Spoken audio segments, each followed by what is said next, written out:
Let's jump on to our next topic. You have some great information.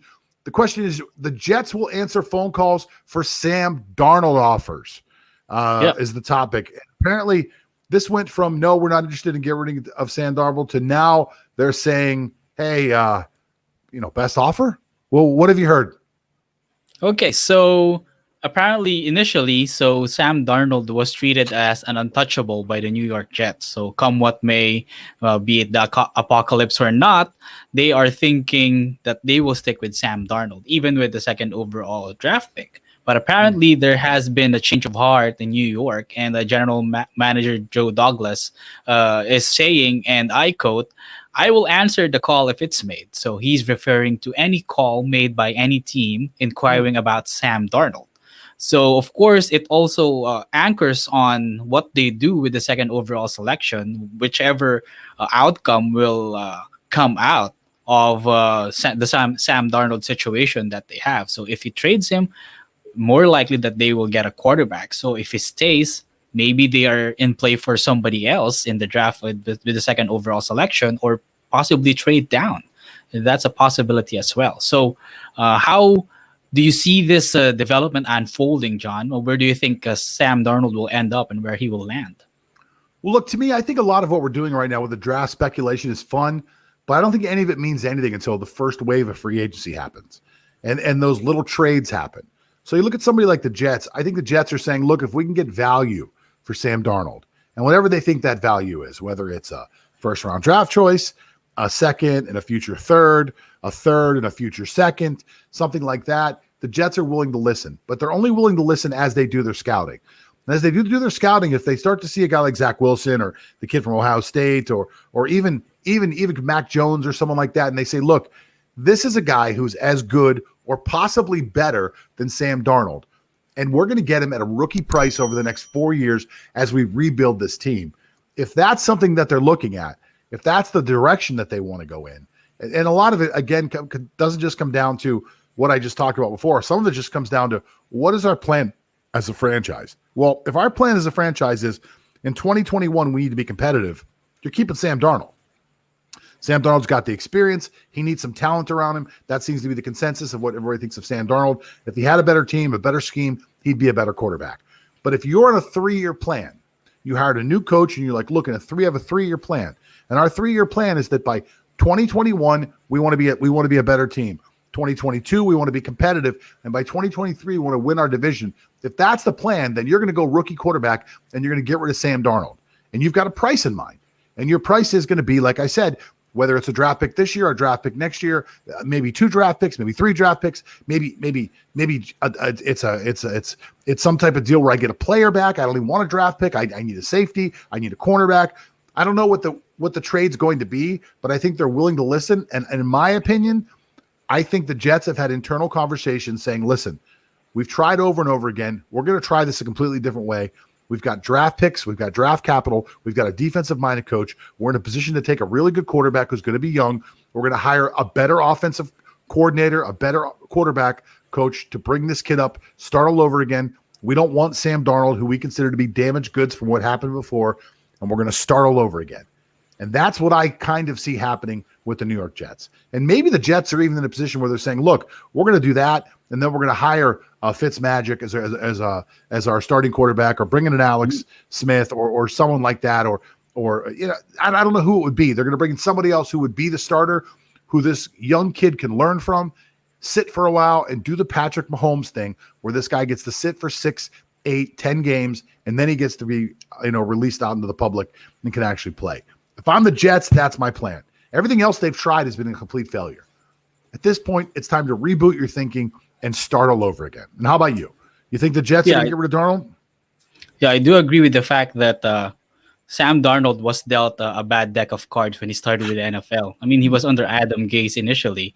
So from that fact alone, so he was not able to maximize his potential in the field. And Adam Gase was not able to maximize him as well. So I see this ploy by the New York Jets coming down to 2 things. Number one, setting the right price for Sam Darnold. They would like to listen to offers. They would like to listen how the other franchises value Sam Darnold as a quarterback and as an asset, because as of now he still has a price. But if they prolong this so-called answering of calls, his value might come down. So on at the onset of free agency, it's nice to establish his value, because once they establish his value, I guess the second thing that the Jets are trying to promote, or like to say to the rest of the NFL, is that we are indeed drafting a quarterback at number two, regardless of who it is. Yeah. So if you're a team that is in need of a quarterback and you are down the list in the first round, then you have the Jets as a potential trade offer as Yeah. well. You can Yeah. put trade offer to them as well. So we would like to get your second round draft pick in exchange of this and this and this. So it's like hitting two birds with one stone. Yeah. So, or hitting two situations with one news or with one development. You get a proper price for Darnold, and apparently, looking around the league, it's really tough to see where he fits, because he would fit in a team wherein they have a questionable quarterback situation, or a Yep. team that has an aging quarterback that is ready to go in like 1 or 2 seasons. That's the only situations I see for Sam Darnold thriving in the NFL. Well, look, even that second situation, that's something that I've heard a lot of people in sports talking about. Oh, like Pittsburgh should sign him. He could sit for a year behind Ben, maybe 2 years. Well, Sam Darnold in his fourth year. His fifth-year option is worth $25 million. So if you want to pick up his fifth year, you can't pick it up as a backup quarterback. You've got to pick up his fifth-year option as a starter. And you can't take him and let him sit on the bench for a year and wonder if he's going to be a starter or not, because you've got to make the commitment as to whether or not you want to pick up his fifth-year option right now. So you're really it's a crunch time situation for somebody like Sam Darnold. Now, the only difference would be if you were able to take Sam Darnold, put together a trade, and at the same time work with his agent to put together some type of extension that excluded the fifth-year option, and said, look, we're willing to put you on a 2 or 3 year deal at $12 million a year, and you could have the possibility of being the starter, some way that the team could get out some way. So I think there's a lot of intricacies inside that contract that we don't understand. But the one number that I know is true is that if they pick up that fifth-year option, it's $25 million. That's starter money. That's not a guy who's going to sit around behind somebody. So I think if you're going to trade an asset and that's what makes the Sam Darnold trade a little tricky. Whatever asset you're willing to trade for him comes along with the fact that you've got to believe that he could be your starter, because you're giving up an asset and you're going to have to renegotiate that contract right now. So there's no tomorrow on the contract. It's got to be done right now as soon as you make the trade. So I don't know that deal is going to happen for that reason. And if it happens, I think that's going to affect the compensation that the Jets will get back, because you're not trading a player who's got a 4-year contract. So I wouldn't give you a second-round draft choice. I might give you a third or a fourth. So this is going to come down to an Eagles situation where the Eagles had a value for Carson Wentz that they were not able to get. Mm-hmm. The Eagles were trying to get 2 first-round draft choices for a guy that couldn't even start last year. So the Jets might be in the same situation. And look, I feel bad for the Jets. The Jets fans, I've got a lot of Jets fans that are friends. The Jets have tried over and over again to put that team together, to assemble a team that isn't a complete nightmare, and they have failed again and again. And it also, as a segue into later on, we're going to talk about how that's happened, because the Jets are one of the biggest spenders in free agency, and it hasn't worked for them. So it's very interesting to me that this has worked out this way. But anyway, as far as the Sam Darnold goes, I think he's a good guy. I think he's a pretty good quarterback, actually. Hopefully he goes somewhere where they actually need a quarterback and can get to work. But let's talk about it really quick. Yeah, I do agree with that. Hang on, but before we move on to the next subject, where would he go? Who needs a quarterback right now that you think is willing to make a long-term commitment to a guy like Sam Darnold? Well, he's still a viable option. So if Atlanta actually can make a deal with him, that's a possible destination. Matt Ryan is getting older, so he could be like the next person in. He could also be. Hang on. So the problem in Atlanta is that Matt Ryan is a $40 million cap hit if they cut him this year. Yeah. So they're not going to cut him. So I think he's $40 million this year and $20 million next year if they cut him. So they're kind of married to to Matt Ryan over the next 2 years. So as much as Atlanta wants to move forward, they signed a bad contract they're stuck in. So who else actually needs a quarterback that isn't going to draft somebody in the top 10? The Patriots? You can look at the Patriots also. The Jets would never do a deal with the Patriots. So the Patriots are out. The last thing you want to do is trade Sam Darnold to the Patriots, have him become the next Tom Brady, and then you got to face him twice a year with your fan base trying to kill you. So you would never that's the do worst that. case scenario. Yeah, I agree. But so, it does make sense, Seth. Now, if Houston gets rid of Deshaun Watson, Houston might be in the ballpark or might be in the business of a quarterback. Chicago might be in the business of a quarterback. But there's not a lot of teams out there that actually don't have an opportunity to pick in that top 10 area with all these good quarterbacks that really need a quarterback. Good teams don't need quarterbacks. The Saints could be a possibility. If the Saints aren't sold on Jameis Winston and instead want to go outside the system and try to get a Sam Darnold, the Saints could be a possibility for Sam Darnold.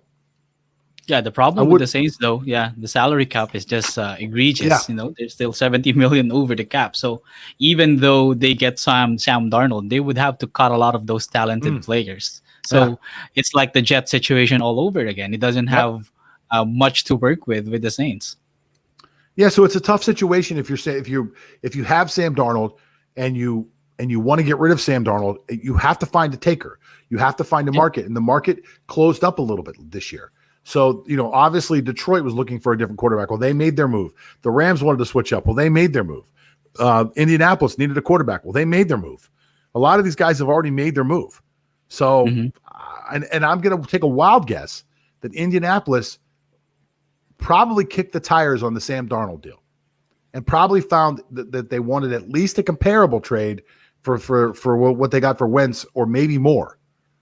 So, I don't know. It's going to be tough for the Jets to find a taker. And then if you're the Jets, think about this. If you're the Jets and you're put in that position and you're like, okay, we've got the second overall pick, we can get a quarterback, but we have Sam Darnold. And if we don't do something with Sam Darnold, he's going to be basically our lame duck quarterback. He's going to play this year, and he's going to know he's not playing here next year. So we've created almost an uncomfortable locker room atmosphere where the team doesn't want to follow the guy who they know is not going to be here next year. And I don't know. I just think that whole thing's a clusterfuck, in my opinion. So, listen. I agree. So go ahead. You got something? Yeah, I would just like to add one interesting destination for Sam Darnold. I'm not sure whether you agree with this or not. What about the Giants, though? So he's now in New York. So he just crosses to the other team.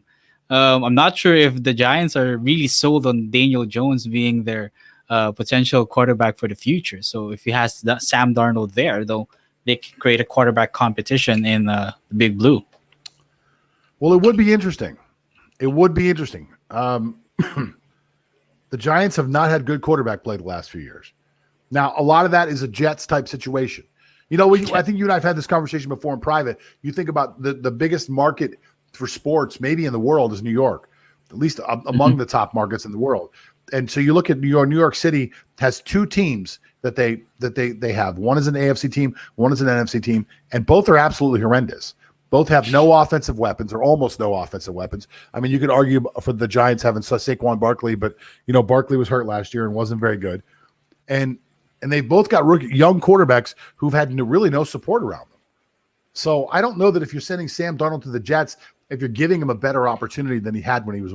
I'm sorry, if you're saying the Giants, if he has a better opportunity than what he's had with the Giants, the Jets.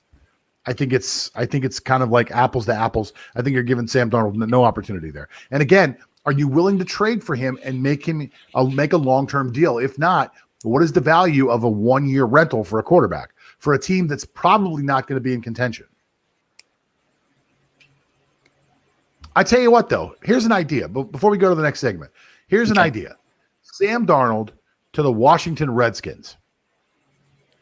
You move him over to the Redskins. The Redskins need a long-term solution. The Redskins bring him in, sign him to a 3-year deal, give up a third-round draft choice. And now they've got Sam Darnold in the fold. They've got the kid they signed for $4 million for no reason in the fold.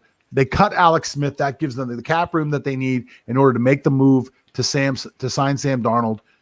I mean, that's probably the best fit right now, just off the top of my head. I'd have to go through all the teams and really look at it, but to me, that might be one of the best fits.